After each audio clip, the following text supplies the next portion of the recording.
Erik Childress, it's been a while. The last we spoke was on election eve of 2020. That's Uh, right. and now we're back like 7 months later. I think almost exactly 7 months later, if I'm not mistaken, something like that. Just about, yeah. Yeah. To talk about the 30th anniversary of a movie that I don't know that anyone was really looking out for as far as a big anniversary presentation, but Career Opportunities. Yeah. John Hughes written, not John Hughes directed vehicle starring Jennifer Connelly and Frank Whaley. This was a movie that I wanted to say it's not close to my heart, but it was definitely part of my formative years.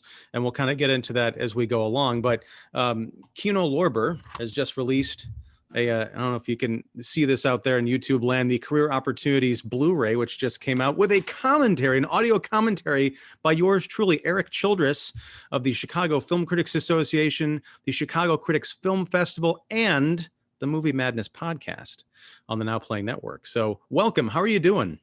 I'm doing just fine. All right. Well, I'm excited to talk about this movie, and I'm excited to also talk a bit, probably in the second half of this, about the audio commentary, because I think you're the first person I've really talked to about doing one of those. So I've got lots of questions. So tell me first, your experience with Career Opportunities. I mean, we're about the same age. I think you might be a little bit older than I am, but this was definitely a teenage movie for me. I grew up, I was a little bit young to fully get the John Hughes comedies of the 80s. And this is, of course, came out in 91, but it was actually written in 89 or thereabouts. What was your kind of connection to Hughes, and how did you digest this movie? Because this is sort of the past his teen comedies into those weird adulthood years, early adulthood years. If we're sort of about the same age, and even if I was a little older than you are, I was still a little too young for the John Hughes movies as being appreciative in that I was in grade school when the Hughes movies, the high school movies, were starting to come out. But as someone who had cable, I watched all of them, so I was very well versed in John Hughes. And those are the movies that I was sort of looking at when I was a kid, going like, "Oh my God, this is what high school is going to be like, for better or for worse." Most, for worse probably. So watching those movies, I felt, a weird sort of preparation. It was almost like training for high school, like the cliques and all these kind of things, and who you would identify with in some of these movies, particularly.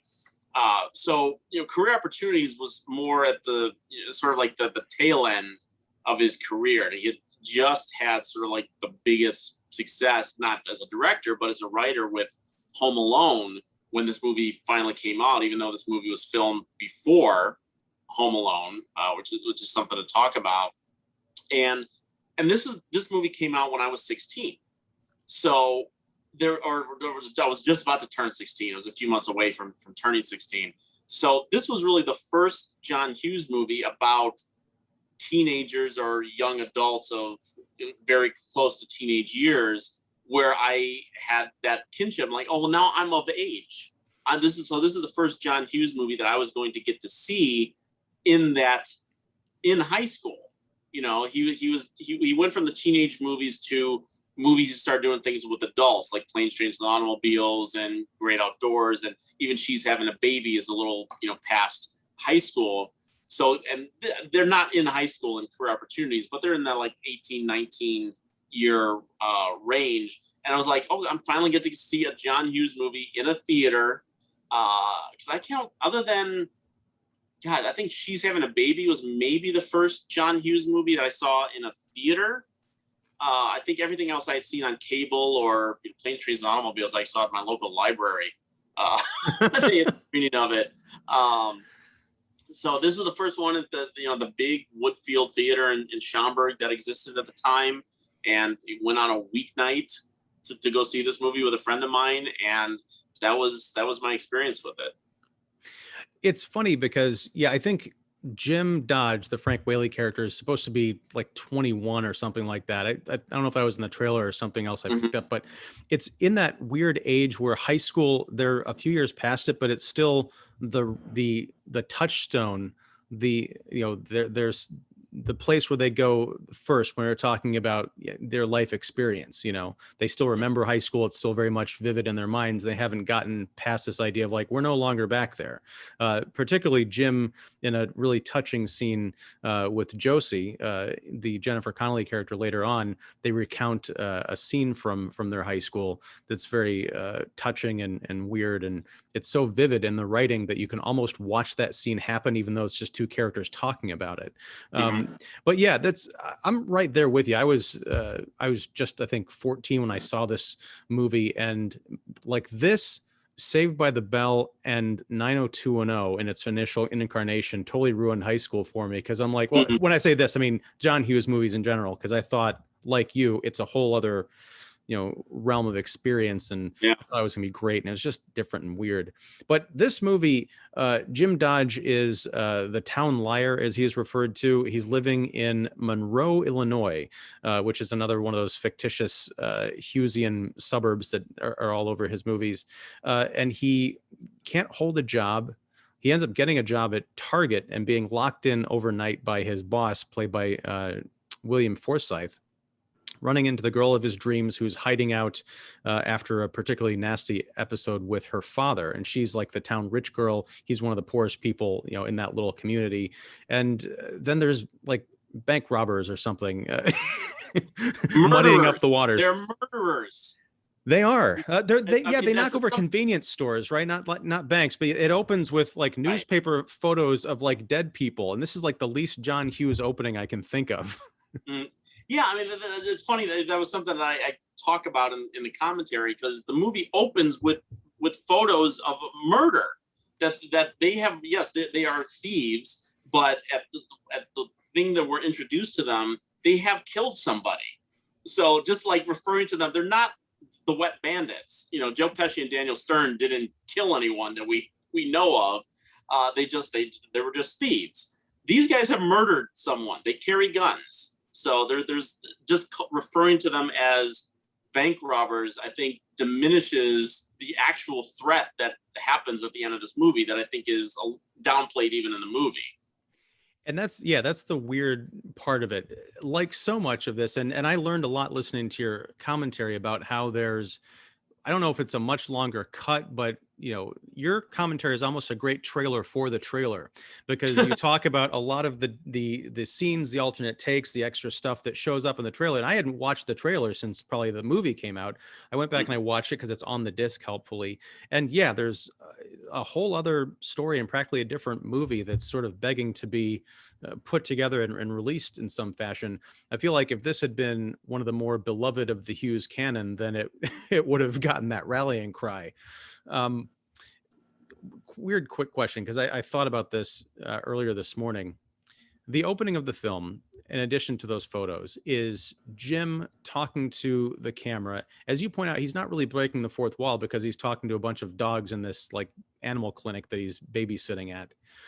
It's that whole like weird movie thing where I feel like in the screenplay, the person who's reading the screenplay for the first time is not the writer. It's the agent, it's the director, whatever, could think, oh, this guy is like, it's a James Bond type of character. He's recounting like, oh, this wasn't a liquor store robbery. It was a gangland hit. And, you know, I'm a secret agent guy. And the person reading the script might think, oh, I'm reading a script about a secret agent. But no, it's just the town liar. And you realize he's talking to dogs. This is kind of on a tangent, but what is the point of having a scene like that in a movie where there are such things as trailers in the world? Because I feel like you can get away with that in a novel and turn that around on the reader. But if you're going into career opportunities, you've seen it's a wacky Target employee adventure and not some kind of an espionage thing. Well, I mean, you make the movie first, obviously, before you make the trailer. So right. You are not worried about how the trailer is going to establish your character. You're worried about, as a writer or director, how you are going to establish the character. And that opening scene is strictly about that. It's just establishing that he's got some delusion of grandeur, or he's just having a good time, you know, talking to dogs. He's bored at his job.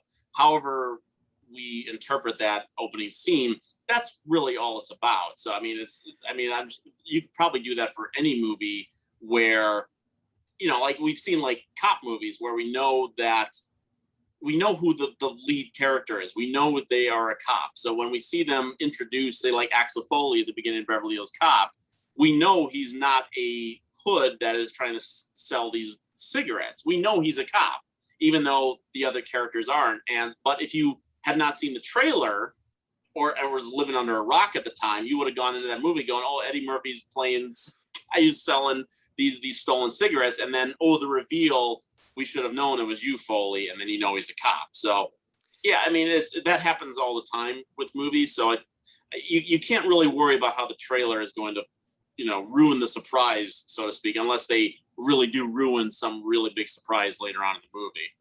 Well, I guess like just from a filmmaking standpoint, because the way that opening is shot, it's almost meant for the person, like if Career Opportunities was the first time someone had seen a movie and they had also avoided the trailer, it's shot as if, we don't see that he's talking to dogs. He's talking to us. So you might get the sense that, oh, he's talking to, someone else in he's revealing a secret to a friend that he's really part of this elite squad. And then you realize he's full of crap. It's a cute scene. I just wondered about that while I was watching it, because I've seen this kind of device used in a lot of movies and it's rarely effective because I know that's not what this movie is. So I just wonder why even film it or write it that way. Well, I mean, who knows whose idea that was, if that was Brian Gordon's, the director's idea, or if that was the way Hughes wrote the moment. Whether or not, if you turn it around on Hughes, maybe he was doing almost like a Ferris Bueller parody. I mean, a lot of people have compared Jim Dodge to Ferris Bueller for the way, mainly for that opening scene that he talks to the camera. Bueller was a BS artist, but he was a much better BS artist. Jim Dodge is using his brand of BS to basically invent this persona that he knows doesn't exist, but gives him sort of peace of mind to navigate through a world that he doesn't really belong in, which is pretty much everywhere. And that, I think that's something that is, you see throughout the movie. I mean, he is, the way that he deals, like he never BS's up. In a way, he does a little bit in the John Candy, but John Candy's that scene where he's getting the job interview, it's all on John Candy. Like he's the one that has assumed that Jim is somebody else, and Jim just goes along with the gag. But when he's revealed, when he's basically caught, he's shrunk down to size again, and that happens constantly throughout the movie. Like the opening, he's talking to us or he's talking to the dogs. He's given the sexy eye to Josie in the car, but then his dad immediately, steps in. He has nothing to say to William Forsythe character. He's not gonna, he tries to buddy up to him a little bit and is immediately shot down. And he doesn't really have that standing with Josie too. He's trying, but he's not really, he knows he's not on the same wavelength with her. That's a great point. I hadn't actually thought about that. He's constantly sort of punching down with his BS. He's talking to the kids. I mean, a lot of the BS that you see at the beginning of the movie is him talking to grade school kids, and that's a weird, I didn't even thought about it until now, that as the age that we were listening to the John Hughes shtick about high school, it's almost like BSing down to us in a way of the high school experience. Now, John Hughes did not like this movie, the end result of it, and I guess attempted to have his name taken off of it. I learned all of this from you, listening to you talk over the movie. How much were you able to find out about like what went into that? Because he wrote the film and apparently it turned out different than what he had imagined. Do you chalk that up to the things that had to be cut for the final version, or the actual directing of it, or potentially the over sexualization of the Jennifer Connelly character, which is a whole other thing to talk about? Well, it's a thing. I mean, as I mentioned during the commentary, that Brian Gordon was kind of specifically chosen for the movie, that because John Hughes had seen his short film that ended up winning an Academy Award, and so he specifically chose this guy. But Hughes, and I know there's a little bit firsthand as well, was kind of a notorious bastard, really. That he was not very easy to work to work with, particularly executives and whatnot. I don't know how many stories there are about having problems with the actors so much. I mean, most of the actors seem to have nothing but praise for him, but behind the scenes, like I know I had a friend who knew someone whose son was actually John Hughes's assistant at the time, and there was a period where he was actually going to be leaving, and they were going to actually try to get me in to meet John Hughes at one point to maybe fill that position. Whoa! But all I heard from this guy, secondhand, admittedly, that he was a terror to work with, just as his assistant. So who knows where things really went bad, if he didn't, the way that Gordon was directing the movie, or maybe he saw the final cut and the way that it was eventually being pieced together, because John Hughes then went back and I guess refilmed some stuff or filmed some new stuff or wrote some new stuff. So, I mean, who knows where, because there's not a lot. I mean, that was one of the challenges going into the commentary, is that there was not a lot written about this movie. I mean, there were interviews that I had tracked down, and this was knowledge at the time too. Back in '91, it was actually, there was knowledge that Hughes had wanted to have his name taken off the movie. There were stories about that. So that, I mean, that goes back 30 years. That's not some new revelation. But you can see wherever it goes bad. And there are moments in the movie, I mean, particularly the ending of the movie, you can tell it's been futzed with, the stuff that's in the trailer that's not in the movie, that there's clearly more stuff there. And then the way that it was eventually promoted, which we can eventually talk about, that whoever got rubbed the wrong way at the right time, Universal was not about to let John Hughes take his name off the movie when he was just coming off of Home Alone. Right. So now, the things that you'd heard about John Hughes, I was going to say John Cusack. Oh God, Freudian slip. Another, right? But that's another Better Off Dead is one of my favorite movies of all time, and to find out that at one point John Cusack was disowning that movie, that was heartbreaking. But as far as John Hughes's reputation, his difficulty, had you heard about what the nature of it was? Was it that he was a prima donna and just like a bastard, or was he difficult to work with in the, kind of like aloof artist, kind of like I can never get him out of bed and he's always working weird hours and has these weird requests, that kind of thing? Because to see or to hear that the guy who wrote with such sensitivity and spoke and basically informed an entire generation in a way that's as impactful, I think, as the Star Wars trilogy, was not the sweetheart, is, kind of damaging in a certain way, or could potentially to certain people's psyches, namely mine. Yeah, no, the stories that I heard, and again, admittedly, these are secondhand stories. I never had any personal interaction with John Hughes, right. That he was just kind of a jerk person. He just had that personality of a jerk. I mean, like, James Cameron, been praised for years for the way that he's, wrote a lot of really great female heroine characters, but how many times has the guy been divorced? So it's just like, it comes off in his writing and his art, but personally it's something completely different. So I don't know specifically where the clash came with career opportunities, but something was amiss. Yeah. Well, for whatever drama there was behind the scenes, I think, I hadn't watched the movie in a long time before watching it for this podcast.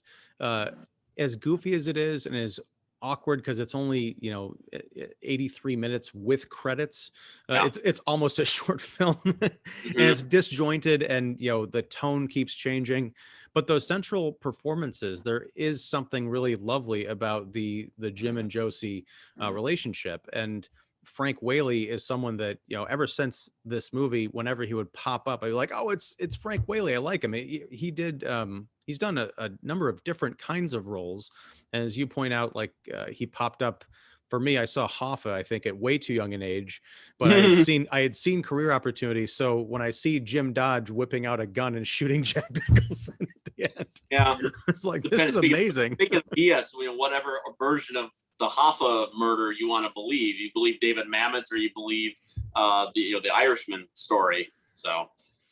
Yeah, well, they can all be rolled up into a similar theory, but no, yeah. So, but what I'm trying to get at in a belabored way is that the Hughes magic, whether that's in the writing or the combination of the writing and some really strong performances, it shines through in the moments when Jim and Josie are just able to kind of be on this awkward date at a Target store. They're having these heart to hearts, they're dancing, they're roller skating. If the whole movie could have just been that, I think that would have been really special. And I think you kind of touch on this too. Once the criminals show up, it's no longer really interesting because everyone's still kind of doing their own thing, but it's not going anywhere. Yeah, no, it's that movie. It's that way for movies to sort of resolve a conflict when they sort of almost write themselves into a corner. Sometimes, I mean, how many times have you seen like really interesting, potentially interesting stories about people, and sometimes that you throw them on a road trip, and if the road trip's not enough, then you throw a crime element into it and things like that. And the middle section of this movie, where it's just Jim and Josie for about a half hour of the 78 minutes, basically. If that, yeah. Yeah. I mean, those scenes actually, have some, there's some funny stuff in there. There's some real poignancy in there. There's some really lovely stuff, character stuff between the two of them. And then it's like, almost like, okay, like, I don't know where else to take these two characters, so let's throw them in a situation and see how they get themselves out of it. And that's when they show, and there's some funny stuff with the murderers, as I like to call them, but it does take away from the really, what I think is the strongest stuff in the movie, clearly. And then the movie has no idea how to wrap itself up. I mean, the way that whether it was reshot or is shot that way to begin with, it has no idea how to resolve itself. And I still remember seeing it the first time and going in with a real sense of excitement. I thought I really liked the trailer. And it just, Jennifer Connelly, please. I was 16 to 15 at the time. And so I was just like, okay, let's see where this takes us. And by the end of the movie, I'm just like, that's how they're ending the movie. That's how it's like, seemed like I didn't get my money's worth, almost. Like I paid, Tuesday night prices to see this movie at 7:00, and I somehow feel like I missed out on like 20-30 minutes that I'd like to have back, so. I felt that way, I think a year later, 2 years later, when I went to see The Nightmare Before Christmas, because that's like, I'm embarrassed to say it, but that was back in the days I was only 15. So my mom had to drop me off at the theater and pick me up later. And it's like, same thing with career opportunities. I didn't have a driver's license yet. Right. So she came to get me. It was like an hour in and out of the theater. Like, what is this? So let's talk a bit about Jennifer Connelly. She had done a few films and was definitely a rising star at this point. But as you point out in the commentary, the marketing of this film felt sort of like a betrayal. And apparently an anecdote that you shared was that Frank Whaley was kind of offended on her behalf when he showed up to set, on the first day or whatever, and saw her in that iconic tank top, and basically said, "So we're just going to be exploiting her." This is the exploitation character on the set, right? We talk a lot today about agency and the era of Me Too and all that stuff. This seemed to be like an early sort of example of a promising young actress who would go on to win Oscars and be an acclaimed actress in her own right. We all have to start somewhere, as the saying goes. What is your general feeling about how she was treated, how this early weird part in her career? Because I think it was this year or the next year, she was also in Inventing the Abbotts, right, where she did that topless scene in the barn, I think, with Billy Crudup. Yeah, well, and there's also The Hot Spot, which was like around the same time. So it's like you take this 15-year-old girl in Labyrinth who happens to be, blossoming before our very eyes, and like immediately it's like, oh, she's 18 now, we got to see the goods. Right. I mean, obviously, Labyrinth was the first time I became aware of Jennifer Connelly, and she was beautiful. And I think that any young man worth his salt would have developed some sort of crush on her. You wanted to see exactly, you wanted to see her again.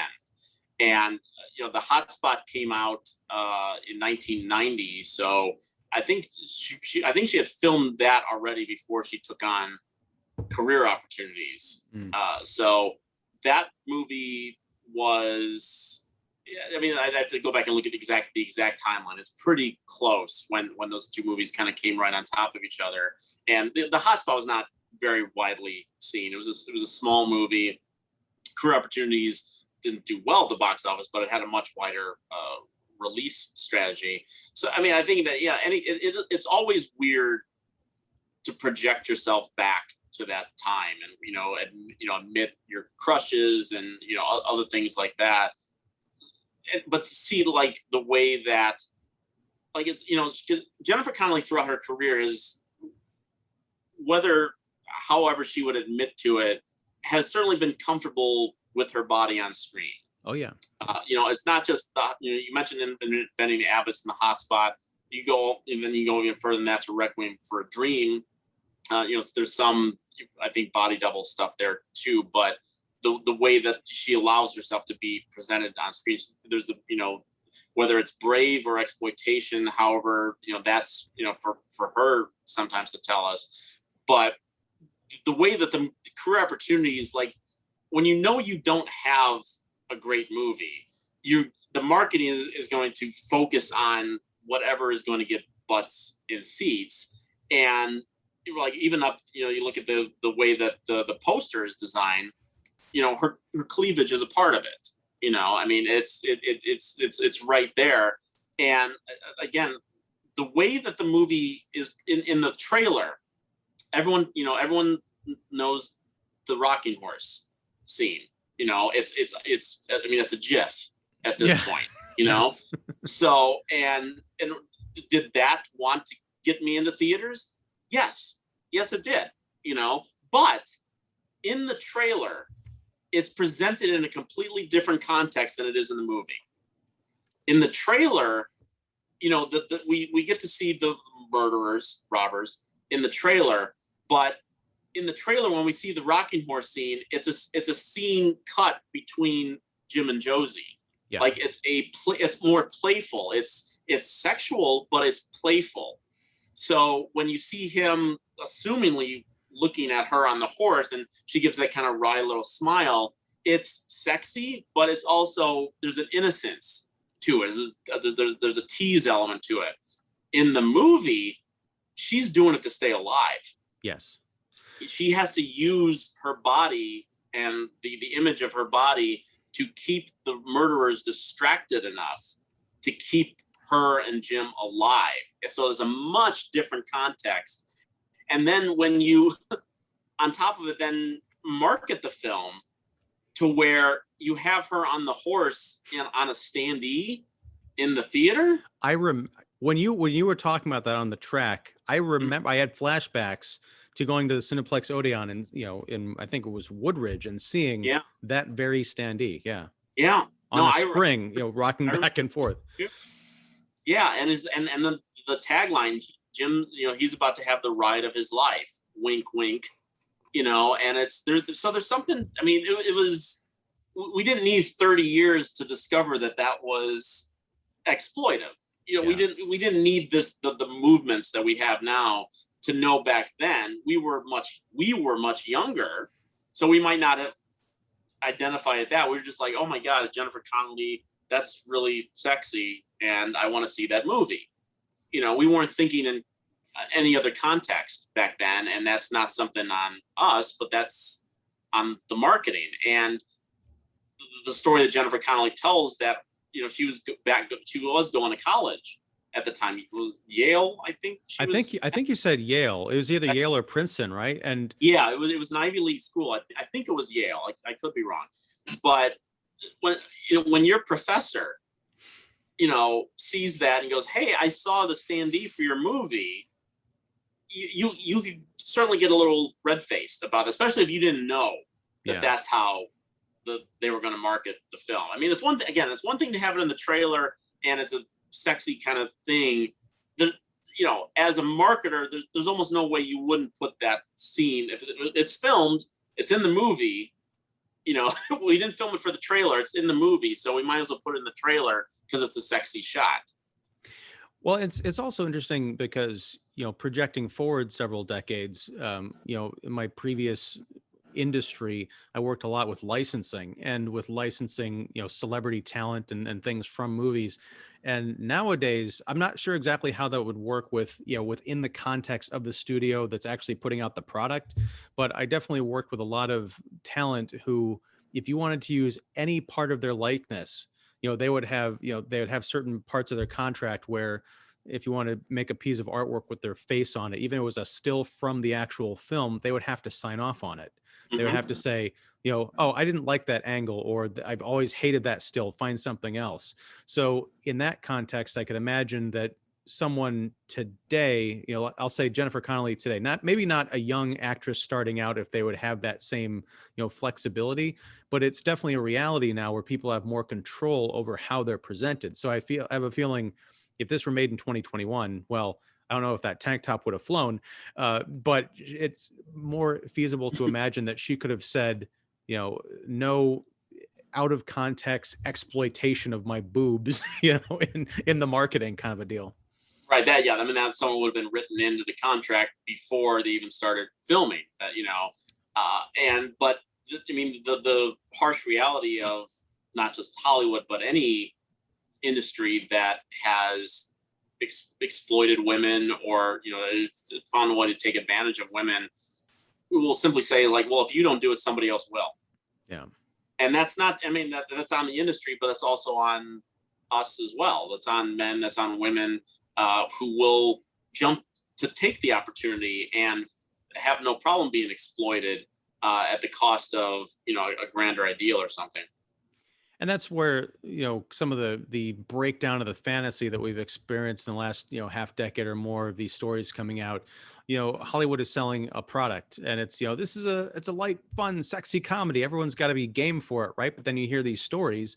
I mean, that Frank Whaley quote about being offended on behalf of Jennifer Connelly, that doesn't sound like something a 27 or 28-year-old actor would say to anybody back in 1990 or 91. That was kind of a ballsy thing to get out. Yeah. You know, that sounds much more like something you'd say in 2020 or 2021. Yeah, I mean, I don't know exactly how far Whaley took that complaint. I remember part of that story is how he's. I mean, well, that there was one point where he sees the billboard of the way the movie was being advertised, but also when he, like you said, when he showed up on set and saw the tank top, and he just kind of like, oh, it's going to be that kind of movie. Yeah. And, you know, like, but again, you know, I mean, it's a PG-13 movie. It's not a sex comedy in the way that, you know, Porky's or any number of the straight to video movies that, you know, we grew up with at maybe too young an age, but we saw on cable or at the video store, and we saw those, you know, hard bodies covers and things like that. I mean, Hughes didn't, you know, I mean,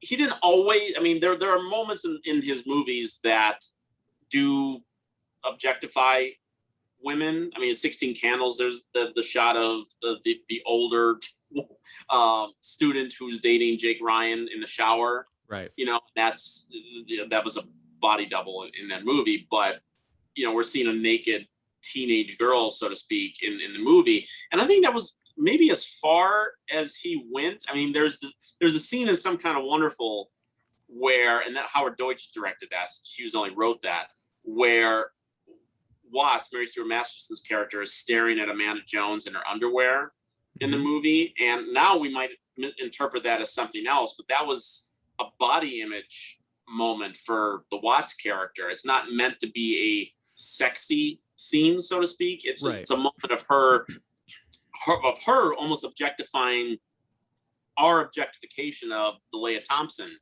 character.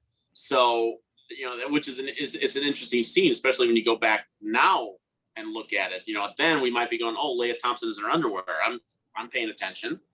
But that's not what that scene is about. And yeah, so it's interesting to put, like I said, everything has to be in context, and it's never just one thing.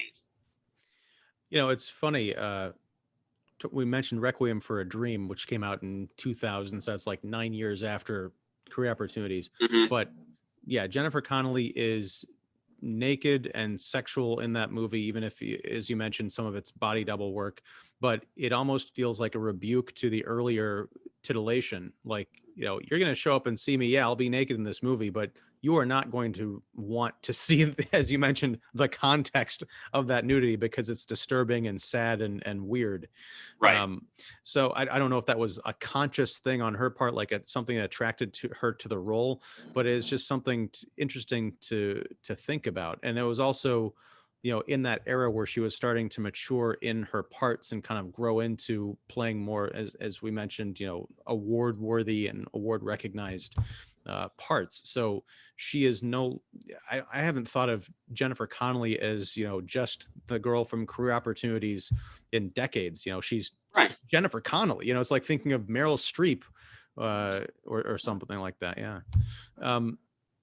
So I wanted to get into the commentary, but before that, something that you mentioned, and I want to get your theory on this, if this was a result possibly of a deleted scene or something. There was the issue of possible abuse beyond just the beating that Josie's character takes from her father. Right. Kind of implied that, he beats the crap out of her. At one point you mentioned there's no sign of her having been physically assaulted in this movie. I think I found one. And then maybe this might be because of the high definition transfer on the Blu-ray, but did you notice that she appeared to have a cut lip through part of the movie? No, I did not notice that. I didn't. Funny enough, when I did the commentary, I didn't have like the brand new transfer available, so I was probably I was watching like they provide you like a time coded version of the film, and it wasn't. It certainly does not look as good as the Blu-ray look. So I did not notice that per se. When we never see an actual beating in the film. It's referred to, and but again, if that's all she had, then maybe it wasn't that savage, so to speak. Maybe that's something. Maybe she bit her lip on set or something. It just worked out that way. But because that's something I hadn't picked up on before until watching it this time, and so I wondered because before she goes to Target and her plan is to shoplift these clothes to ostensibly get caught and then embarrass her dad in front of the town.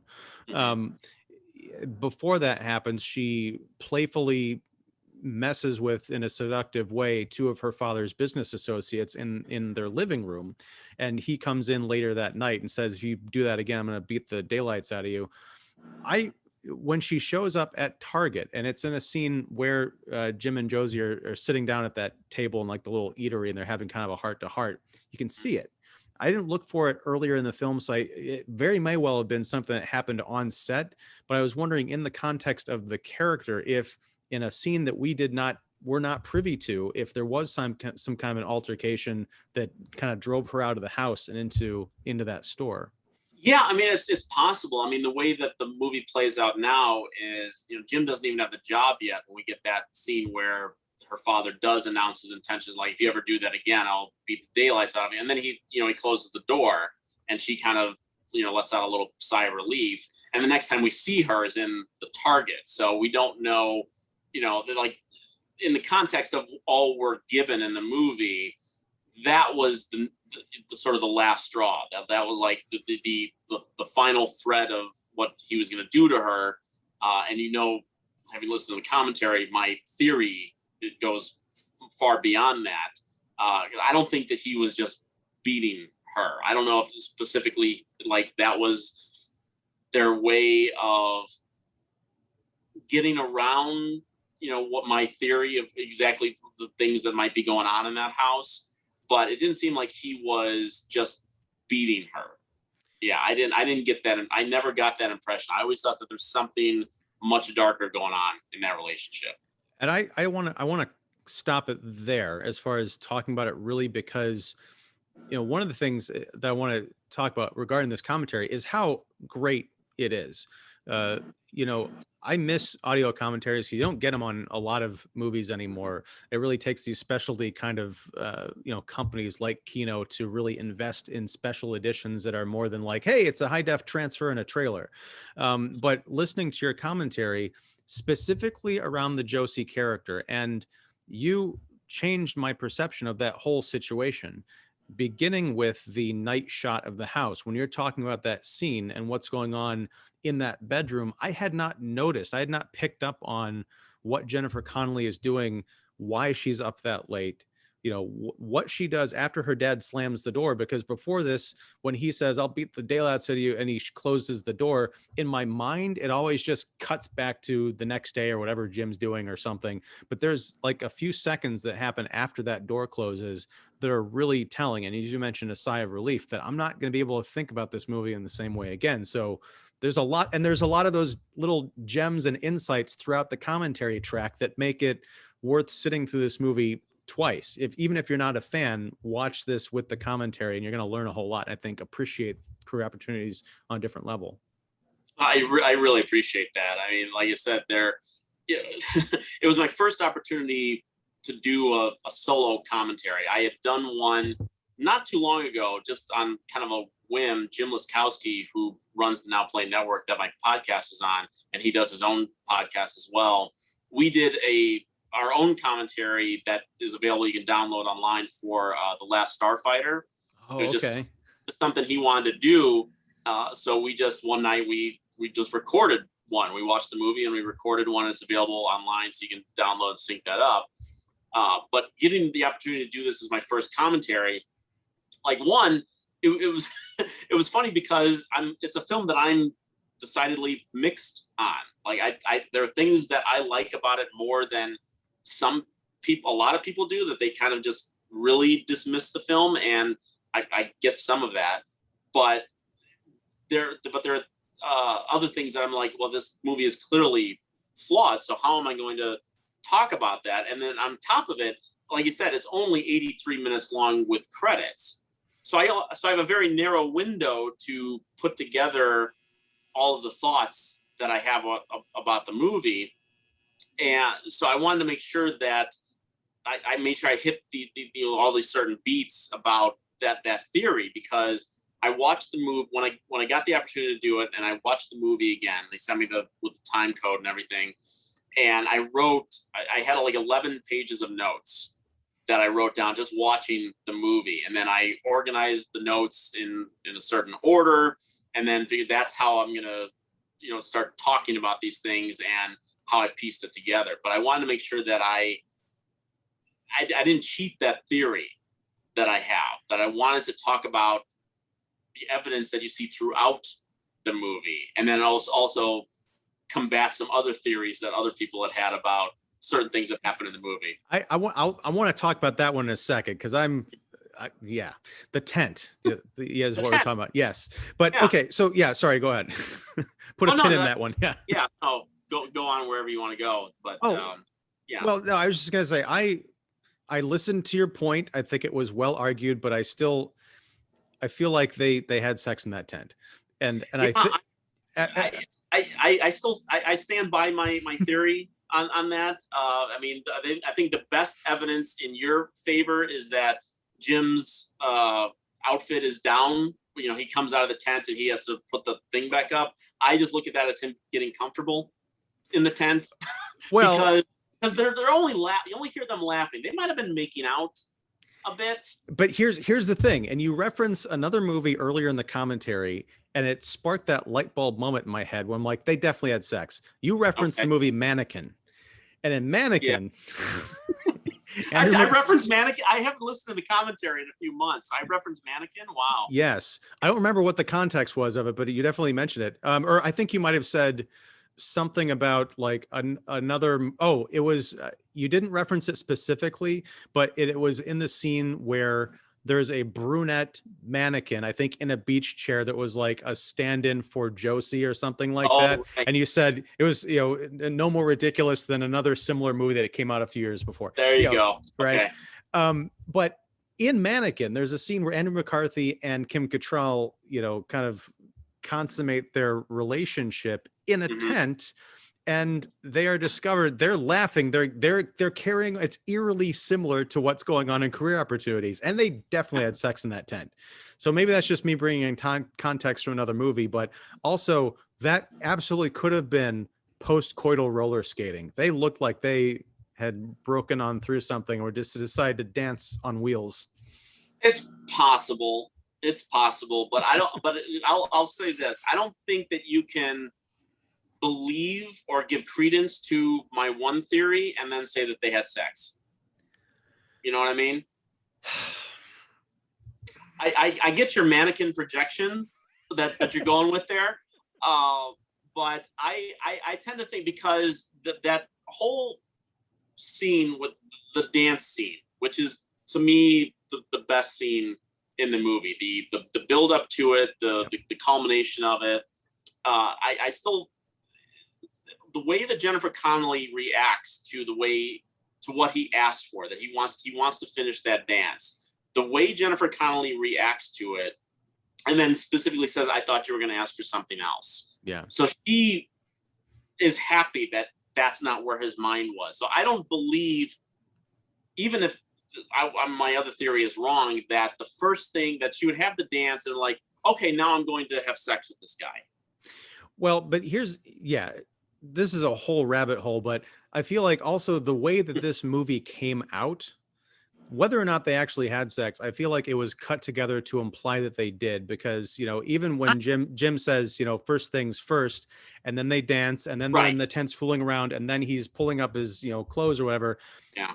You are offering an adult, very nuanced, interesting perspective on how this story could have played out, and I really appreciate it. I just feel like the people making this movie are like, oh yeah, they totally boned. I mean, No, that's absolutely a fair point. The way that is presented and edited and done so quickly, I think you could probably make an argument on both sides. The fact that it's because it's done so quickly that I don't think that they did it, but saying that the way that it's edited into where it is, that maybe they were. So I subscribe to the theory, but the people who are confident that they had sex, I'm like, no, I don't think you can go there, because I think there's so much more going on in those couple minutes that and also I don't remember if I said this during the commentary or not, but what John Hughes movie had a sex scene in it? Career Opportunities. Well played, sir. Well played. But no, I mean, I don't think John Hughes ever wrote a sex scene, and we never saw one. I'm stumped. There were, like, implications, but we never, like, no one got romantically involved, and like there was not a post-coital 16 Candles scene, or we don't know what happened with Claire and John in Breakfast Club, and who knows? I mean, you can assume later on there's a happy ending. Hey, they're together, but we never then make the leap to, oh, they're going to have sex. So that's why I still don't believe that John Hughes wrote that into the story. Mm. Well, that's a fascinating point, because now there's a part of my brain that's like rewatching all of those movies from my youth. Yeah. Like, God damn it, there's no sex. I mean, I think the closest is probably the Steve Martin and John Candy in the bed together, Planes, Trains, and Automobiles. That's probably the closest we've ever had two John Hughes characters have sex. There was definitely some penetration there. There was. Those weren't pillows. That's right. But no, okay. So back to the commentary. So first of all, like, you're mixed on this movie on a couple of different levels. So how did you get this gig? Did Kino approach you and say, we'd love for you to do an audio commentary and it's Career Opportunities? Or did you what happened? It's a funny story, actually. On the Movie Madness podcast, Sergio Mims and I twice a year do a Not on Blu-ray show. We talk about the movies that still have not been released on Blu-ray. We each make 10 choices for them. And on the most recent one at the end of 2020 or the beginning of 2021, one of my choices was actually career opportunities, which was kind of a weird choice considering, like you said, how mixed I am on the movie. But I just felt like why? We're 30 years into this. Why has this somehow eluded Universal into putting it out? And I didn't even aware at the time that this movie actually does have a following. It's amazing to me. We grew up, with like Breakfast Club and 16 Candles, and other people grew up with career opportunities. It's a strange thing sometimes. So I chose that movie.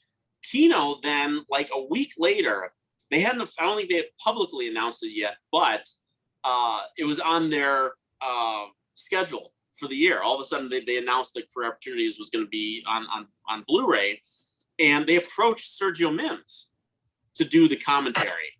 All right, because Sergio Mims is Mr. Commentary right now. He's all over the place, particularly with Kino. So they approached him to do the commentary, and he goes, "I got nothing to say about this movie, but I know someone who might." And so he did like an introduction with the gentleman at Kino, who's helps put these things together, and recommended me to do it. And they basically just came to me as like, "So you can do it? You want to do it?" I'm like,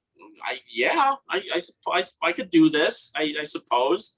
And there wasn't like a complete deadline, but they're just like, he did it in a couple weeks kind of thing. And, I had the, just equipment at home to just do it myself and make sure it was edited, synced up and everything. So that's how it came about. It was just weird chance. So that was one of my other questions, was how you pulled this off. I mean, obviously in the age of COVID, there's probably not a whole lot of in-studio recording for, especially Blu-ray commentaries. So did you edited it together and then sent them the audio file? Did they have any editorial? Did anyone like review it and say, "Oh, I was really surprised. I was glad that you put in the Juicy Fruit jingle at the very end." And it kicked open a back door in my head to 1991. I'm like, "Oh my God, the juice is gonna move me." Yeah. But so no one was like, "Oh, you can't use that because we're not going to license the Juicy Fruit people or whatever." None of that. It's funny. Because I went back and forth on whether or not I was actually going to do the Juicy Fruit jingle at the end of the movie. I think that's why. I assume that's why you get the commentaries that they've been doing for years now. They put up that disclaimer, like, "These are surely, you want to got a problem, blame him. Don't blame us. Blame him for doing it." So now I'm responsible for Juicy Fruit lawsuits all over the country. But no, I didn't get any editorial feedback on it. It was just like, if you can get it to us in a couple of weeks, great. So like I said, I took the notes. I did it the way that I could do it at the time. It's a completely different experience doing it on your own compared to having someone to bounce ideas off of. Yeah.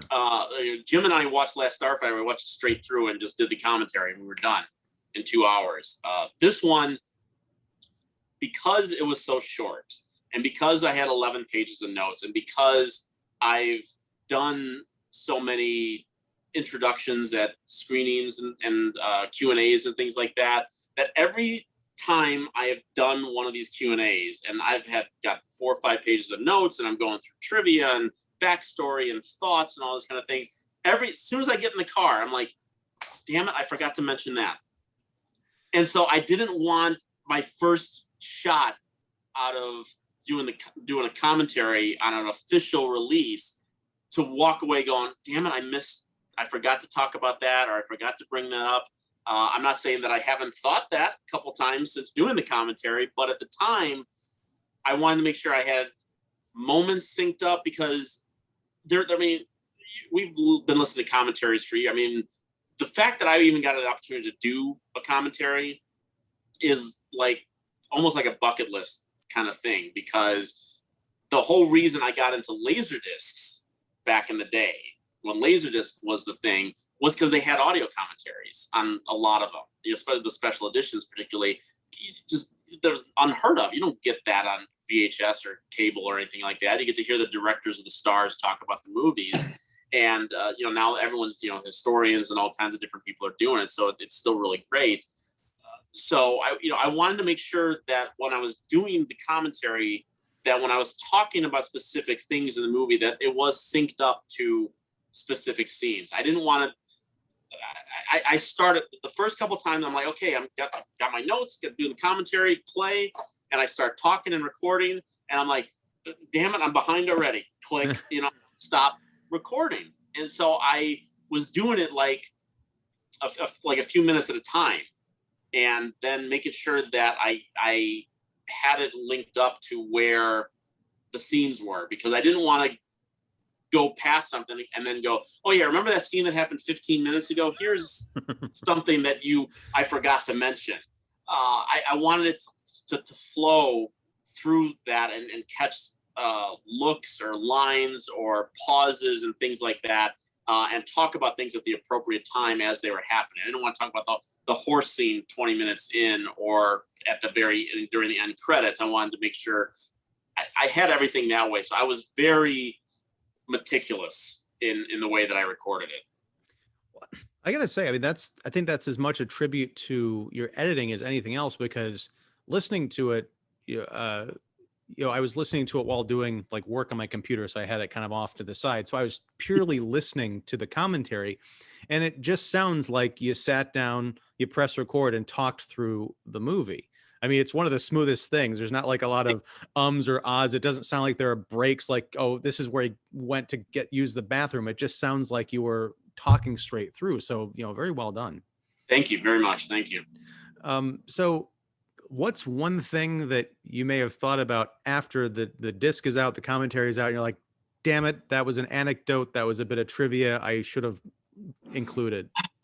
I can't say I had any like anecdotes or trivia. Like when I was doing the commentary, there were some things that I would talk about. Like, for example, I go off on not a tangent, but I start talking about like the actress who plays Jim's mom in the movie, and how people may have seen her in more recent stuff, and that. And I found myself talking about her, and then I think I talk about his dad at one point. And so there was like only like one little thing that I deleted from my own commentary, because there's like I just don't have the space for this, and it's a literal nothing. But I think I mentioned in the movie how the commentary, how the movie was filmed in Georgia, but they're making it out like it's Illinois, and there's a lot of the Del Taco reference, for example. That's a no. But there's like on the murderer's license plate, it says it has an Illinois plate. And I think I did like a couple minutes talking about that, and then I got so much talking about the actors and things like that I was like, oh, I don't really need this, and I think I got a deleted audio file of me talking about license plates or something for 2 minutes. So not, I think that was what you call a good cut. Yeah, I would say. But I don't remember if I said, and maybe you can refresh me, what I told you at the beginning of this right here, of how I would, going into this movie, I was 16 and feeling like okay, this is going to be my personal John Hughes moment, because I'm now of the age, or I'm a little below the age of Jim and Josie, but I'm in that wheelhouse now, as opposed to being 10 years old and watching Breakfast Club. Yeah. So there's that feeling. Like I thought a lot about that since I did the commentary. I don't remember if I said that during it or not. I don't think so. I know you talked about going to see it in the Woodfield in Schaumburg and all that, and but no, that specific feeling about the John Hughes kind of window of watching it, I think that was here. Yeah, because I really love that. I really like that trailer. I still like that trailer. I think it's a very well cut, very catchy trailer with the Fine Young Cannibals song on it. And when they do the from John Hughes, the creator of The Breakfast Club, and all these movies, and you go like, yeah, like, okay, I'm 15 now. Let's see what you got. Two other quick things. Oh, three, actually. Yeah, that trailer, The Fine Young Cannibals, I forgot that that was in that trailer. And I remember that there was a time when that song, I know, was a huge hit, but it was also in a lot of trailers. I was thinking there was Gross Anatomy with Matthew Modine and Daphne Zuniga. That was in that trailer.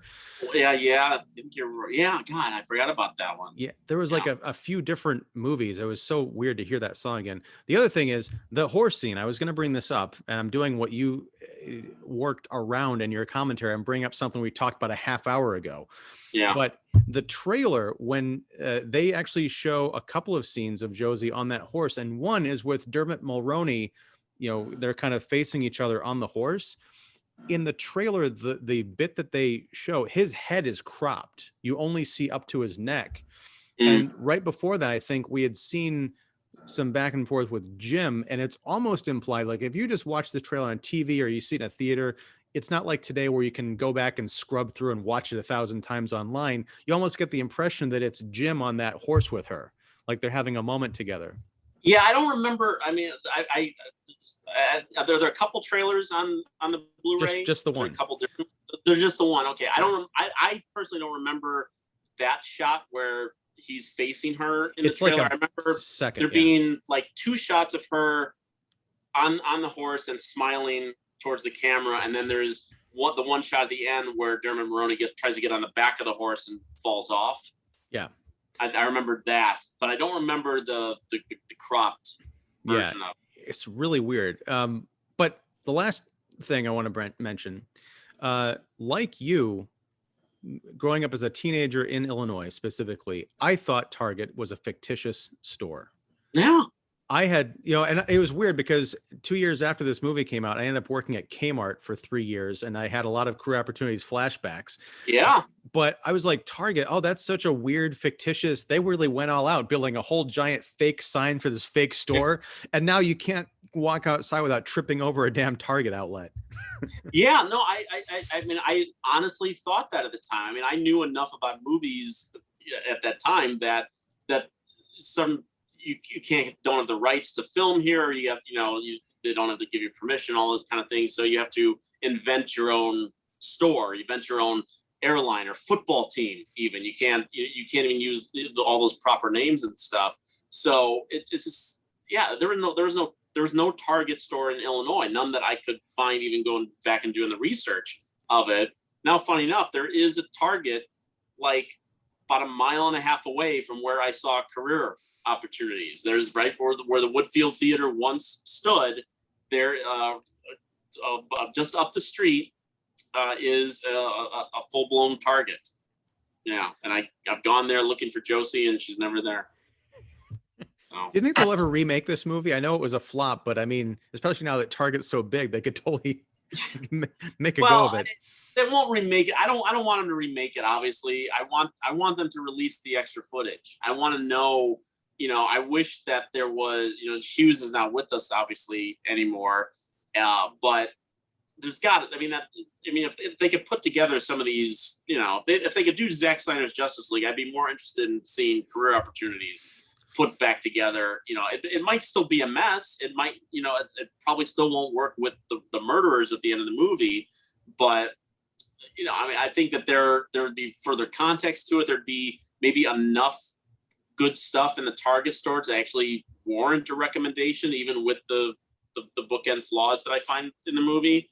I want to see the original vision, or someone's original vision, because what we got now is a mishmash, and it clearly doesn't have an ending. I mean, like the two fathers, off in the middle of the night looking for their kids, or, and then they end up at the same place together. There's just one shot of them together, and like they clearly found each other, and I bet there was a conversation there. I really believe that.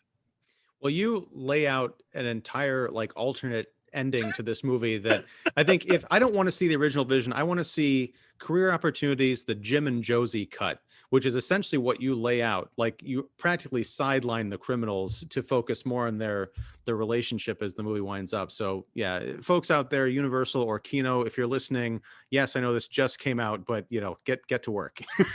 Maybe for the 40th anniversary. But I'll be happy to commentary for it. Excellent.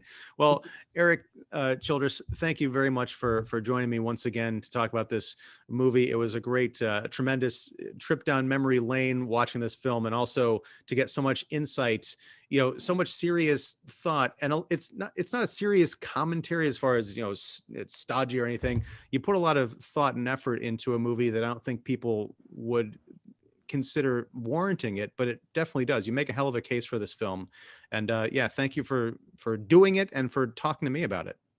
I appreciate that. I mean, that was my goal. I mean, I was like doing the commentary. I was not quite prepared for just how fanatical. Maybe not, that's too strong a word, but that there really is a strong fan base for this movie, and I would never have gone into that commentary looking to alienate them, but I think like any film conversation, you want it to be conversation. And I think that, exposing the flaws for one side and exposing the goodness to the other side, I think is, what we're, all trying to do at the end of the day. Definitely. Well, thank you, man. I hope this leads to other opportunities for commentaries, because I think you knocked it out of the park on your first go. Thank you. Yeah, I'll hopefully be able to talk to you about more movies coming up, and hopefully not another 7-month gap. So thank you again. And yeah, everyone check out the Movie Madness podcast. Check out the Chicago Critics Film Festival website, because that is coming back later this year. What are the dates for that again? November 12th to the 14th at the Music Box. Excellent. All right. Well, thank you again, sir, and take it easy. Thank you. All right. Bye.